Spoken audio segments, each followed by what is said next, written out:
Nama budaya semuanya, nama saya Kelen Halim dengan NIM 2104060668. Saya dari Fakultas Teknik dengan program studi Arsitektur, Stambuk 2021. Di video ini saya akan membahas tentang kerukunan antar umat beragama. Kerukunan antar umat beragama adalah kondisi di mana antar umat beragama dapat saling menerima, saling menghormati keyakinan masing-masing, saling tolong-menolong, dan dapat bekerja sama untuk mencapai tujuan bersama. Masing-masing pemula agama yang baik haruslah hidup rukun dan damai. Agama Buddha sangat menghargai kebebasan setiap manusianya untuk memilih dan menentukan sikapnya sendiri. Keyakinan agama tidak dapat dipaksakan. Yang penting, cara seseorang menjalankan keyakinannya untuk kebaikan bersama dan untuk mengatasi penderitaannya. Istilah kerukunan umat beragama identik dengan istilah toleransi.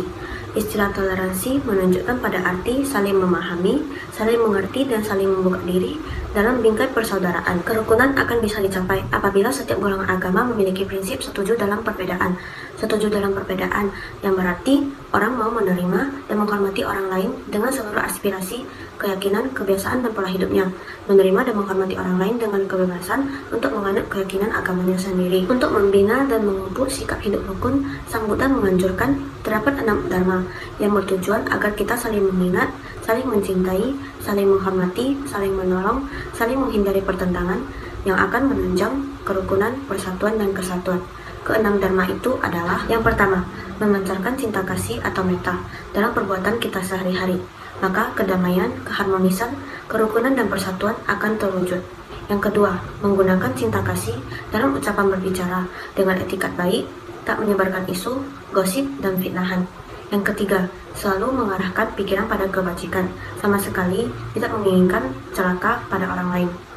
Yang keempat, menerima buah karma yang baik, kebahagiaan, berusaha tidak serakah dan membagikan kebahagiaan tersebut pada orang lain, dan rasa kepedulian sosial. Yang kelima, melaksanakan moral atau sila, etika dengan sungguh-sungguh dalam pergaulan bermasyarakat, tidak berbuat sesuatu yang melukai perasaan orang lain. Yang keenam atau yang terakhir, mempunyai pandangan yang sama yang bersifat membebaskan diri dari penderitaan dan membawanya berbuat sesuai dengan pandangan tersebut.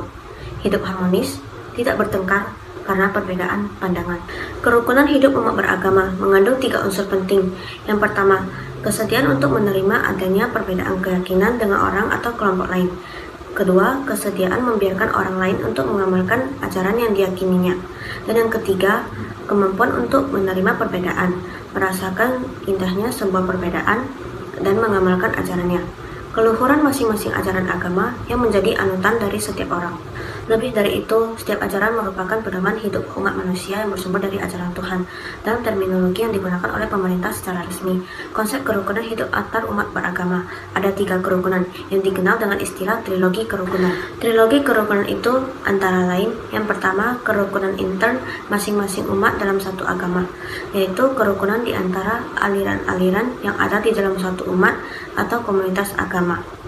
Yang kedua, kerukunan di antara umat atau komunitas agama yang berbeda-beda, yaitu kerukunan di antara para pemeluk agama-agama yang berbeda, yaitu di antara para pemeluk agama Buddha dengan pemeluk agama Kristen, Hindu, atau Islam.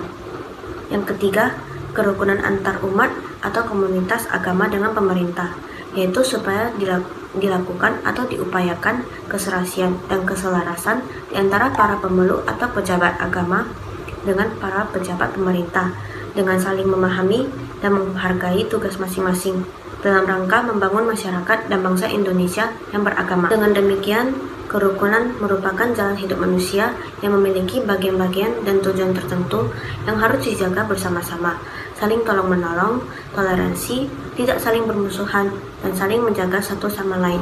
Lalu ada beberapa pedoman untuk menjalin kerukunan antar umat beragama, yaitu saling menghormati, kebebasan beragama, menerima orang lain apa adanya, dan berpikir positif. Menjaga kerukunan hidup antar umat beragama, salah satunya adalah dengan dialog antar umat beragama.